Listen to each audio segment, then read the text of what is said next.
라는 말씀의 제목을 가지고 묵상적이 있는데, 오늘은 2장 말씀을 가지고 생각하면서 이삭을 주우러 간 룻에 대해서 생각하면서 은혜를 나누려고 합니다. 사람이 고난 속에서 만나는 하나님은 전능한 하나님입니다. 왜냐하면 고난은 하나님을 만나는 중요한 길목이고, C.S. 루이스 말대로 고난은 하나님이 우리 귀에다 확성기를 갖다 대고 하나님이 부르시는 음성이다 그랬어요. 고난은 그만큼 우리 인생에서 전능한 하나님을 만날 수 있는 중요한 기회를 우리에게 제공해 줍니다. 오늘 본문에 기록되어 있는 나오미 가정도 마찬가지였어요. 고난이 없었다면 그 하나님을 이렇게 알 수 있었을까? 고난을 통과하고 난 후에 그가 경험한 하나님은 전능자 하나님입니다. 그래서 룻기서 1장에 보시면은 돌아오라라는 슈브라는 히브리 말이 12번이나 나옵니다. 계속해서 돌아오는 겁니다. 베들레헴을 떠났던 그들을 향해서 돌아오라고 외칩니다. 돌아오라, 돌아오라. 그런데 그 돌아오지 않았던 그가 남편이 죽고 두 아들이 죽고, 그리고 두 며느리 가운데 하나는 모압에 남게 되고, 이제 룻과 함께 돌아옵니다. 그리고 돌아왔는데 22절은 이렇게 말해요. 나오미가 모압 지방에서 그의 며느리 모압 여인 룻과 함께 돌아왔는데 그들이 보리 추수 시작할 때 베들레헴에 이르렀더라. 똑같은 단어입니다. 돌아왔는데 이르렀더라. 이 슈브라는 단어예요. 돌아왔다는 겁니다. 돌아온 게 무슨 의미가 있을까? 근데 돌아오는 과정 속에 사람들이 나오미를 알아봅니다. 왜요? 전에 살았던 사람이니까, 고향 돌아오니까 사람들이 알아봐요. 알아보면서 뭐라고 얘기합니까? 19절서부터 이렇게 보시면은 온 베들레헴에 갔더라. 베들레헴이 이를 때 온 성읍이 그들로 말미암아 떠들며 이르기를 이가 나오미냐? 나오미를 확인합니다. 나오미냐? 나오미가 그들에게 이르되 나를 나오미라 부르지 말고 나를 마라라 부르라. 이 어떤 상황입니까? 아주 심각한 상황이죠. 아주 괴롭다는 거죠. 웬만한 괴로움은 이로 표현할 수가 없을 겁니다. 남편이 죽고 두 아들이 죽었다. 심각합니다. 제가 전에 섬겼던 교회에서 장로님 가정에 그 아드님 한 분이, 그것도 한 거의 이제 대학교 입학하는 그쯤에 이제 하나님의 부름을 받았어요. 얼마나 가슴이 미어집니까? 그 권사님은 신방 갈 때마다 울어요. 뭐라고 얘기냐면 저한테 그럽니다. 내가 뭐 특별하게 잘못한 것도 없고 아무리 생각해도 별게 없는데 하나님이 왜 나에게 이런 일을 주셨는지 모르겠다고 고민합니다. 괴로워하고. 한동안 교회를 그분이 못 나오셨어요. 도대체 하나님이 왜 나에게 이랬을까? 나중에 이제 뒤늦게 교회를 출석하게 됐어요. 그리고 이제 하나님 앞에 돌아왔는데 오늘 본문에 기록되어 있는 나오미가 아마 그 이상의 심정일 겁니다. 왜요? 나갈 때는 풍족하게 나갔는데 예루살렘 베들레헴으로 돌아올 때는 다 잃어버렸어요. 비어서 돌아옵니다. 빈손으로. 그것도 모압 여인 며느리와 함께 돌아옵니다. 그런데 그렇게 둘만 돌아온 게 아니에요. 뭐까지 돌아왔냐면 전능하신 하나님과 함께 돌아옵니다. 그래서 20절에 보면 이렇게 말해요.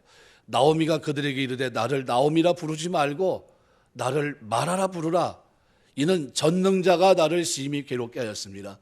이 전능자라는 이 단어가 샤다이라는 단어입니다. 샤다이.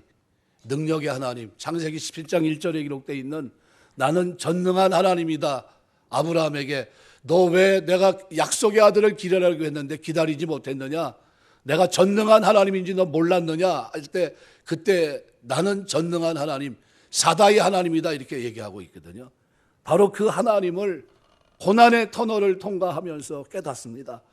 아, 하나님이 나를 그렇게 하셨구나. 전능한 하나님이 그렇게 하셨구나. 그걸 알았어요. 그래서 20절에 그렇게 말해요. 이는 전능자가 나를 심히 괴롭게 하셨습니다. 내가 풍족하게 나갔더니 여호와께서 내게 비어 돌아오게 하셨느니라. 여호와께서 나를 징벌하셨고 전능자가 나를 괴롭게 하셨거늘 너희가 어찌 나를 나오미라 부르느냐. 전능자가 누구에 대한 개념입니까? 하나님이 어떤 분이에요? 샤다이 하나님이라는 것을 깨닫고 베들레헴으로 돌아오고 있어요. 하나님은 전능한 하나님이구나. 그걸 알게 됩니다. 그리고 돌아왔는데 2장에서는 놀라운 역사들이 나타납니다. 그래서 오늘 본문의 룻기서의 이 2장의 내용을 가지고 잠깐 생각하면서 우리가 어떤 하나님의 은혜를 구한다는 것이 뭔지 생각하면서 은혜를 나누려고 합니다. 이 룻이 가지고 있던 신앙은 도대체 뭘까요? 결혼한 것 외에는 없어요. 남편을 잃어버렸습니다. 그리고 이제 그 땅에 남으면 됩니다. 사실은 모압 여인입니다.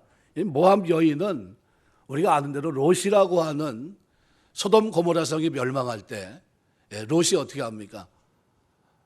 간신히 목숨만 건져요. 이 두 딸은, 두 사이들은 소돔 고모라 성이 멸망한다고 하니까 뭐라고 했습니까? 성경에 딱 한 번 나오는 단어가 있어요. 농담으로 여겼더라 이렇게 돼 있어요. 농담으로 여깁니다. 무슨 소리야? 뭐가 소돔 고모라 성이 왜 무너져? 불과 유황으로 어떻게 무너져? 이렇게 생각을 했던 겁니다. 그런데 어떻게 됐어요? 진짜 소돔 고모라 성이 불과 유황불에 의해서 흔적도 없이 다 사라집니다. 자기 아내는 어떻게 됐어요? 소금 기둥이 됐고, 두 딸은 어떻게 돼요? 두 딸은 모압과 암몬 족속을 이제, 그래서 인종을 전할 길이 없으니까 아버지한테 술을 먹이고, 그 첫 딸, 두 번째 딸이 다 어떻게 해요? 이제 아이를 갖게 돼요. 그게 모압 암몬 족속입니다. 모압 족속은 적극적인 민족 같아요. 그런데 오늘 본문에 바로 그 모압 여인, 모압 땅에서 모압 여인이에요. 아주 적극적입니다. 그런데 이 룻기서를 가만히 보시면 이 장면이 나중에 이 마태복음에 보시면은 1장 5절에 예수님의 족보를 기록하고 있습니다. 예수님의 족보 1장 5절에 보시면은 이렇게 표현합니다.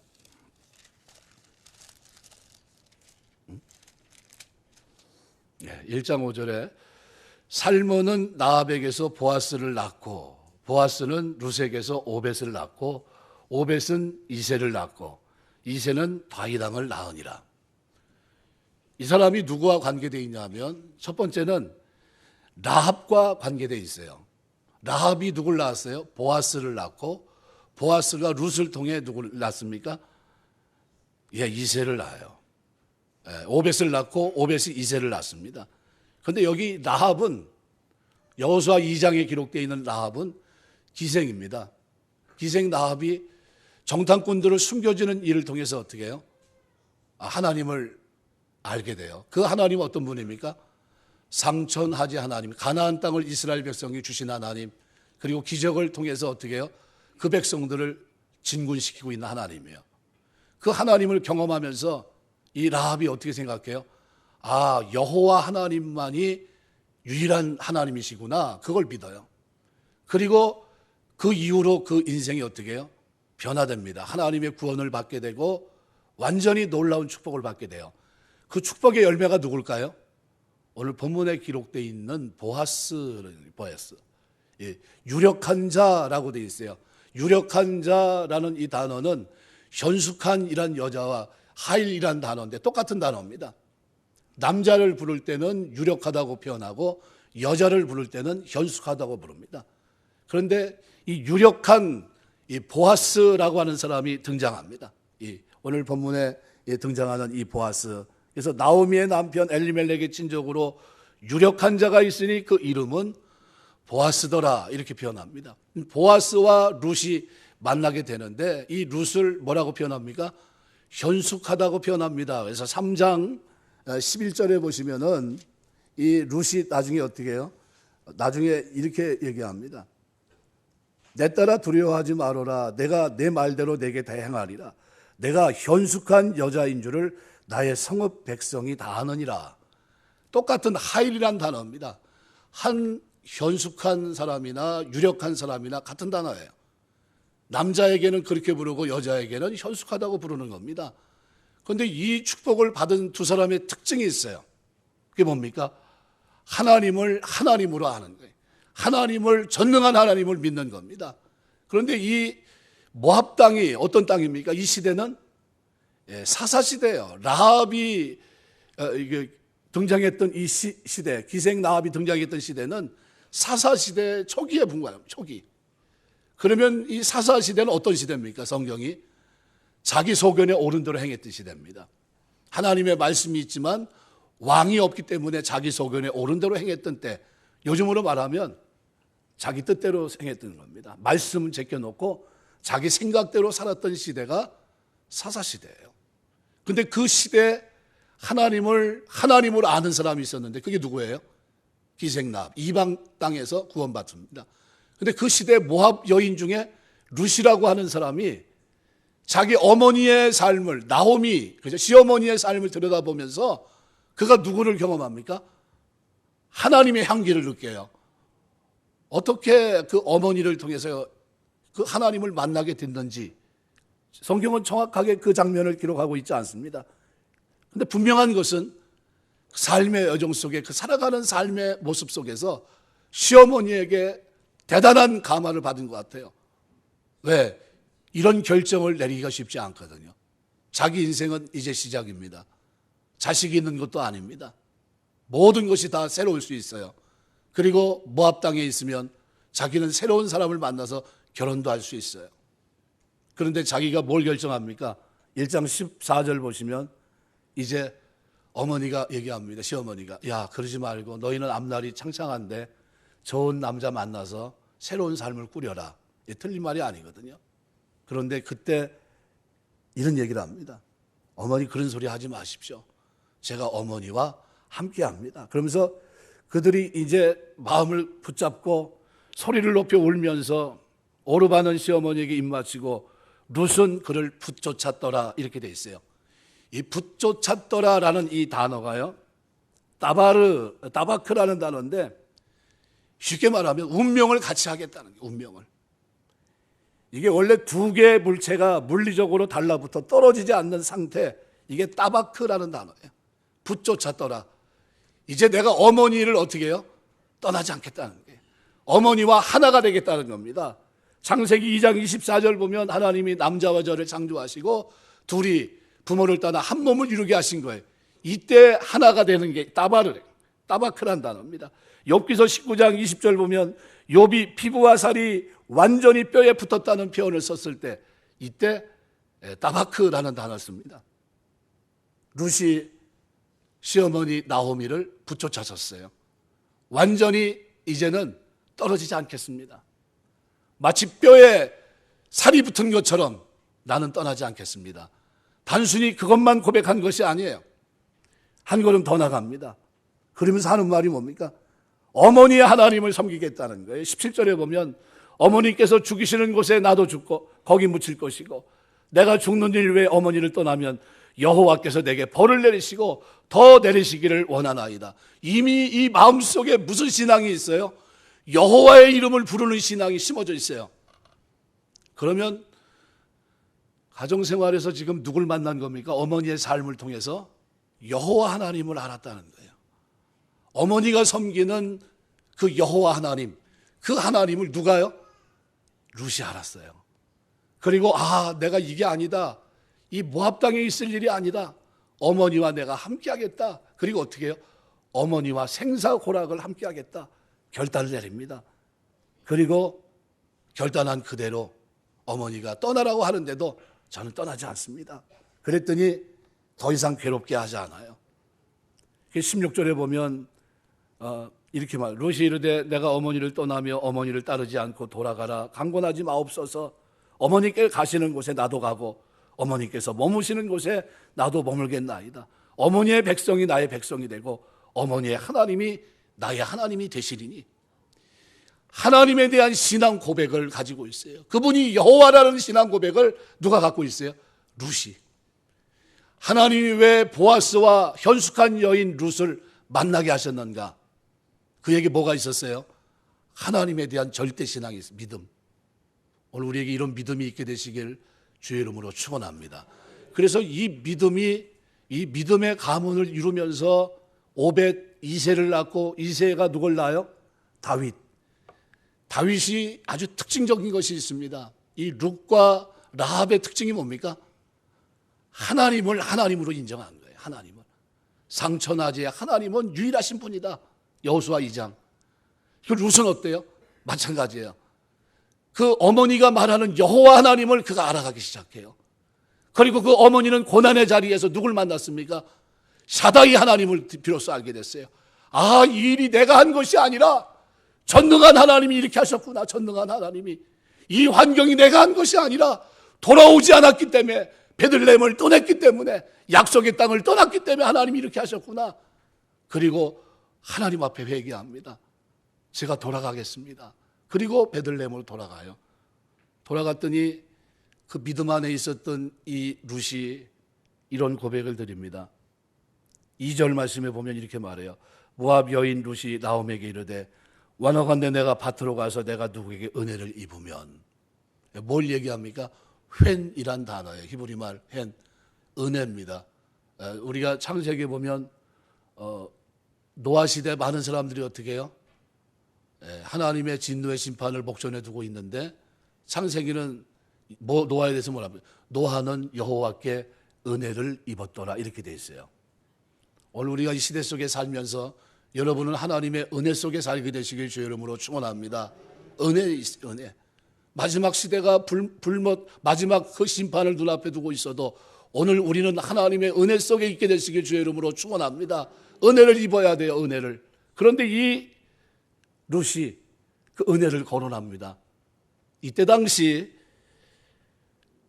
어떤 먹고 입고 마시는 것에 있어서 뭔 문제가 해결됐느냐? 해결된 일 하나도 없어요. 이제 베들레헴으로 돌아왔는데 어떻게 왔어요? 비어 돌아왔습니다. 남편 다 죽었어요. 그죠? 나오미 입장에서 보면 남편 죽었고 두 아들 죽었어요. 룻 입장에서 보면 자기 남편 죽었어요. 먹을 것이 있습니까? 먹을 것도 없어요. 빈손입니다. 들어와서 제일 먼저 뭐부터 호구 대책부터 마련해야 돼요. 어떻게 해야 먹고 살아야 될까? 근데 마침 보리 추수가 시작됐어요. 그런데 율법은 어떻게 되어 있습니까? 율법은 레위기 19장 9절 10절 보시면 이렇게 되어 있습니다. 너희가 너희 땅에서 곡식을 거둘 때 너는 밤모퉁이까지 다 거두지 말고 내 떨어진 이삭도 줍지 말며 내 포도원의 열매를 다 따지 말며 내 포도원이 떨어진 열매도 줍지 말고 가난한 사람과 거류민을 위해서 버려두라. 나는 너희의 하나님 여호와이니라. 레위기 23장 22절 보시면 또 이렇게 말합니다. 너희 땅에 곡물을 벨 때 반 모퉁이까지 다 베지 말며 떨어진 것을 줍지 말고 그것을 가난한 자를 그리고 거류민을 위해서 남겨두라. 나는 너희 하나님 여호와니라. 이삭을 줍는 것과 관계된 구절입니다. 신명기 24장 19절 22절도 똑같습니다.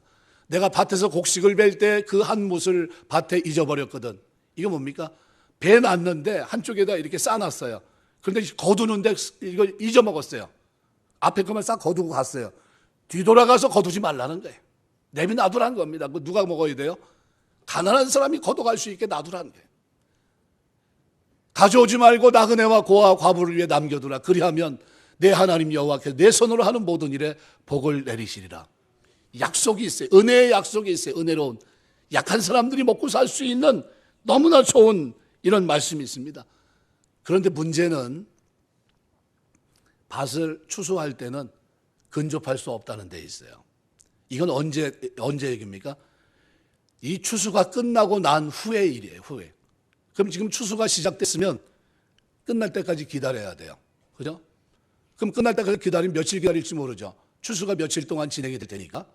그럼 그동안에는 거둘 수 있어요? 없어요? 대답 한번 해보세요. 예, 없습니다. 그죠? 그러면 가서 뭐 해야 돼요? 은혜가 필요한 겁니다. 은혜가. 페이버. 은혜가 필요한데. 왜요? 가서 율법은 그렇게 돼 있지만 거둘 수 있도록 도와주십시오. 그 얘기를 해야 되고 그걸 누가 상대방에서 받아줘야 돼요. 이건 철저히 뭡니까? 은혜예요. 자비로운 하나님의 말씀의 법이 있고 그런 환경이 눈앞에 펼쳐져 있어도 이것이 끝나야 거둘 수 있는 거예요. 그런데 이 사람이 나가면서 하나님 앞에 자기 어머니, 시어머니에게 물어봐요. 룻이 나오미에게 말합니다. 원하건대 내가 밭에 가서 내가 누구에게 은혜를 입으면 그를 따라 이삭을 죽겠나이다. 이 법을 나오미는 알까요? 모를까요? 알고 있어요. 그러면 가라고 그래야 돼요? 가지 말라고 그래야 돼요? 예, 가봐야 소용없다. 왜요? 추수 끝나야 먹을 수 있는 거야. 추수 끝나야 주실 수 있는 거야. 그리고 만류했어야 됩니다. 그런데 지금 먹을 게 있어요, 없어요? 네, 먹을 게 하나도 없어요. 그럼 어떻게 해요? 굶어 죽을 수는 없잖아요. 그럼 어떻게 합니까? 그러니까 누가 원하는 거예요? 룻이 원하건대 내가 밭에 가서 누구에게 은혜를 입으면 그를 따라 이삭을 죽겠습니다.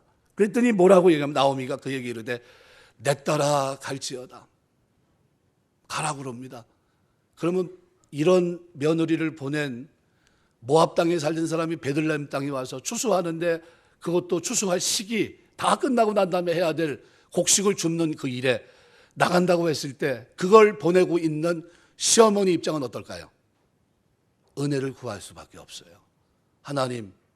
하나님의 은혜로운 법이 있지만 하나님 우리가 먹고 마시기 위해서는 하나님의 은혜가 필요합니다. 도와주셔야 됩니다. 하나님 도와주셔야 됩니다. 그런데 하나님이 어떻게 해요? 전능한 샤다이 하나님이 도와주세요. 룻이 가서 베는 자를 따라 밭에서 이삭을 줍는데 성경은 한글 성경은 이렇게 되어 있는데 우연히 엘리멜렉의 친족 보아스에 속한 밭에 이르렀더라. 우연히 이렇게 되어 있어요. 우연히 어떻게 해요? 예, 그 밭에 들어갔다는 거예요. 그런데 그때 또 누가 와요? 4절 보면 마침 보아스가 힌내라고 하는 히브리 말입니다. 이게 뭐냐면 보라라는 거예요. 보라. 지금 밭을 베려고 나갔어요. 곡식을 주스러 나갔어요. 어머니는 기도하고 있어요. 하나님 은혜 주셔야 됩니다. 우리 며느리가 나가긴 나갔는데 이게 지금 하나님의 율법이 있어도 율법이 끝나고 추수가 끝나야 거둘 수 있는 거 아닙니까? 하지만 지금 당장 먹을 게 필요합니다. 하나님이 은혜 주셔야 거둘 수 있는 겁니다. 그리고 어떻게 기도하고 있어요. 그런데 우연히 자기 친족 엘리멜렉에 그것도 관계되어 있는 보아스, 기업 물을 자, 고엘이라고 하는 기업 물을 자의 밭에 이르게 하셨어요. 누가 그렇게 하셨을까요? 하나님이 하신 거예요. 하나님이. 전능한 하나님이 그렇게 하셨고 그리고 그러면 눈만 가면 됩니까? 밭 주인이 와야 될 거 아니에요. 근데 마침 누가 와요? 밭 주인이 등장합니다. 하나님의 은혜인 줄 믿습니다. 우리 신앙생활 하면서 여러분의 삶 속에 우연히 마침의 은혜가 있게 되시길 주의 이름으로 축원합니다. 여러분이 뭐 하려고 할 때 우연히 그리고 마침 이 은혜가 있어야 돼요. 내가 뭘 하려고 했는데 돕는 일들이 자꾸 일어나야 돼요.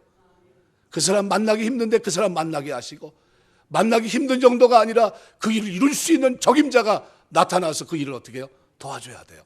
이게 하나님의 은혜인 줄 믿습니다. 이거 아니면 안 되는데 그 사람 반드시 만나야 되는데 하는데 하나님이 어떻게 해요? 만나게 하세요. 보아스가 베들레헴에서부터 왔어요. 기가 막힌 타이밍에 왔습니다. 그리고 물어봐요. 여호와께서 너희와 함께 하시길 원한다. 종들과 대답을 해요. 여호와께 당신에게 복 주기를 원합니다. 보아스가 베는 자들을 거느린 사안에게 물어봅니다. 내가 못 보던 사람이 있는데 저 사람 누구냐? 누구의 소녀냐? 물어봐요. 베는 자를 거느린 사안이 대답합니다. 이는 나오미와 함께 모압 지방에 돌아온 모압 소녀인데 그의 말이 뭐라고 얘기합니까? 와서 룻이 이렇게 얘기합니다. 나로 베는 자를 따라 단 사이에서 이삭을 줍게 하소서. 이건 아침에 누구하고 얘기한 대화입니까? 시어머니하고 얘기했던 대화예요. 지금까지 이삭을 주었어요? 못 주었어요? 못 주은 겁니다. 그럼 뭐 하고 있었어요? 가서 나로 이삭을 주울 수 있도록 좀 도와주십시오. 허락해 주십시오. 이 얘기를 하고 있었어요. 근데 뭐라고 얘기합니까? 아침부터 와서는 잠시 집에서 쉰 후에 지금까지 계속하는 중입니다. 뭐 하고 있는 겁니까? 이삭을 좀 주실 수 있도록 도와주십시오. 도와주십시오. 꼭 필요합니다. 이삭이. 나는 시어머니를 모시고 있는 분입니다. 저는 힘듭니다. 제가 잘 모릅니다. 혹시 법에 저촉이 되더라도 이해해 주시고 좀 주시면 안 되겠습니까? 이 얘기를 어디요? 떼약볕에 서서 잠시 쉰 후에는 구하고 있는 거예요. 하나님의 은혜를 구하면서 나갔고 어머니 시어머니는 기도하고 있고 이 며느리는 하루 종일 떼약볕에 서서 뭐 하고 있어요? 하나님의 은혜가 임하기를 기도하고 있어요. 도와주셔야 됩니다. 하나님. 먹을 것이 없습니다. 결론적으로 얘기하면 어떻게 됐을까요? 이 보아스가 마침 왔던 보라라고 하는 우리나라 표현, 이 보아스가 와서 어떻게 해요? 그에게 배려를 하기 시작합니다. 16절에 보면 이렇게 말해요. 17절에 룻이 밭에서 저녁까지 줍고 그 주운 것을 떠니 보리가 한 에바쯤 되는지라. 보리가 한 에바쯤이라고 하면 우리가 참 이해가 잘 안 돼요. 김지찬 총신대 교수가 이게 한 어느 정도 되느냐, 현재 우리가 사는 걸로 얘기하면 한 22리터 정도 됩니다. 22리터. 22리터면 요즘 쌀로 말하면 한 20kg 이상 되는 거겠죠. 그 당시 사람들이 하루 노동 품값으로 받은 게 0.5리터예요. 0.5리터. 그런데 지금 이 사람이 룻이 하나님의 은혜를 구하면서 나가서 좀 풍족하게 돌아왔으면 좋겠다. 하나님이 도와주시면 거기에서 내가 추수할 것을 좀 거둬야 되겠는데, 그리고 나가서 거둔 게 얼마라고요? 21리터. 한 에바에 한 에바. 하나님이 도와주시는 줄 믿습니다. 누굴 믿어야 돼요? 전능한 하나님, 섭리하시는 하나님을 우리가 믿어야 돼요. 그래서 우연이라고 하는 것은 하나님의 오묘한 섭리의 다른 이름입니다. 하나님은 우리가 하나님을 의지하고 살기를 원하세요. 전능한 하나님을 믿기를 원하세요. 다윗의 특징이 뭡니까? 기생 라합과 룻이 가지고 있었던 그 특징이 뭐예요? 하나님을 하나님으로 인정하는 신앙이 바로 그들이 가지고 있었던 특징이에요. 특징. 그 당시 다윗이 하나님의 부름을 받기 전서부터 그는 사자와 곰과 싸웁니다. 사자와 곰과 싸우는데 물맷돌 가지고 막대기 가지고 싸웠을 거예요. 돌을 던지면서 싸웠을 겁니다. 그러면서 골리앗 앞에 섰을 때 그가 감히 한 말이 뭡니까? 만군의 하나님이 나와 함께 하시면 저 골리앗을 누구와처럼요? 곰과 사자와 같이 되게 할 것이다. 다른 사람들은 다 하나님을 모르나요? 10,000명이나 되는 이스라엘 군사는 다 두려워 떨고 있는데 군인도 아닌 한 사람, 일개 범부에 불과한 조그만 소년이 골리앗 앞에 서 있는데 3m짜리 배틀창을 들고 있는 그 앞에 그가 나가는데 그가 믿는 그 하나님은 어떤 분이에요? 샤다의 하나님이에요. 샤다의 하나님. 전능한 하나님, 만군의 하나님, 모든 전쟁에서 승리하게 하시는 그 하나님, 그 하나님을 그가 믿었어요. 근데 다윗의 평생 동안 대적하는 역사 속에서 한 번도 진 일이 없어요. 왜요? 그가 누굴 믿었기 때문에? 샤다의 하나님, 전능한 하나님 믿은 거예요. 오늘 우리가 주님 섬기면서 하는 동안 전능한 하나님 믿게 되시길 주의 이름으로 축원합니다. 그리고 그 하나님의 은혜를 구해야 돼요. 은혜를. 그래서 오늘 2장에서 그렇게 얘기합니다. 2절에서 내가 누구에게 은혜를 입으면 그를 따라 이삭을 주겠나이다. 이렇게 고백을 했는데 근데 어떻게 됐습니까? 예, 은혜를 베풉니다. 2장 10절 보시면 룻이 엎드려 얼굴을 땅에 대고 절하여 그에게 이르되 나는 이방 여인이거늘 당신이 어찌하여 내게 은혜를 베푸시며 나를 돌보시나이까. 누가 역사하신 겁니까? 하나님이 하신 거예요. 하나님이. 은혜를 베푸신 하나님이. 그리고 12절에는 이렇게 말합니다. 여호와께서 내가 행한 일에 보답하기를 원하며 이스라엘 하나님 여호와께서 그가 그의 날개 아래 보호를 받으러 온 내게 온전한 상 주시기를 원한다 하면서 고백하고 있어요. 13절에 이렇게 말합니다. 룻이 이르되 내 주여 내가 당신께 은혜 입기를 원하다이다. 나는 당신의 하녀 중에 하나와도 같이 못하오나 당신이 이 하녀를 위로하시고 마음을 기쁘게 하는 말씀을 하셨나이다. 어떤 얘기를 했을까요? 8절서부터 보면 이렇게 얘기합니다. 보아스가 룻에게 이르되 내 딸아 들으라. 이삭을 주우러 다른 밭으로 가지 말며 여기서 떠나지 말고 나의 소녀들과 함께 있으라. 그들이 베는 밭을 보고 그들을 따르라. 내가 그 소년들에게 명령하여 너를 건드리지 말라 하였느니라. 목이 마르거든 그릇에 가서 소년들이 기러온 것을 마실지니라 하는지라. 룻이 엎드려 얼굴을 땅에 대고 절하며 그에게 이르되 나는 이방 여인이거늘. 뭐 한 대로 된 겁니까? 믿음으로 하나님의 은혜를 구한 대로 된 거예요. 여러분 우리가 아무리 어려운 시대를 살아도 사람 마음으로 자기 길을 계획할지라도 걸음을 인도하시는 분은 여호와시니라. 잠언 16장 9절 말씀대로 여호와 하나님의 은혜를 구하게 되시길 주의 이름으로 축원합니다.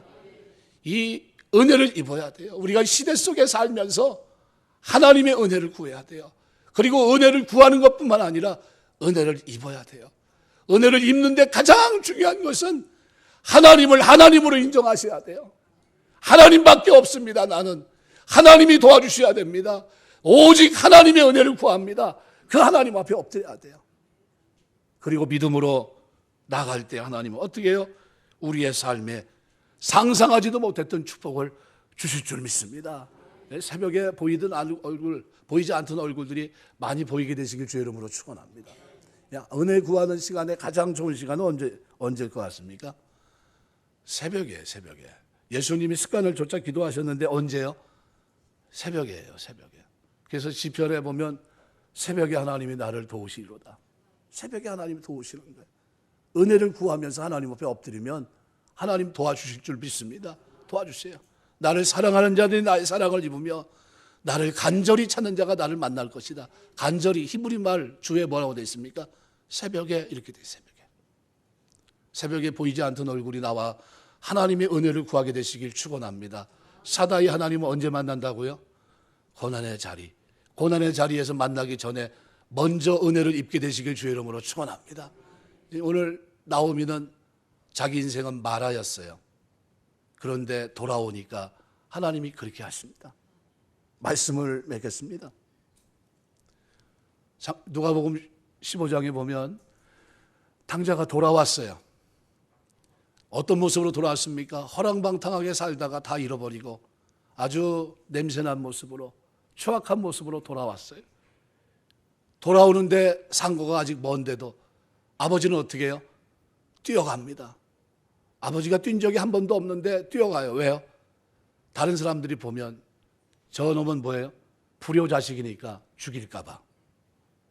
뛰어갑니다. 돌을 맞아 죽을까 봐 뛰어가요. 그리고 그를 껴안습니다.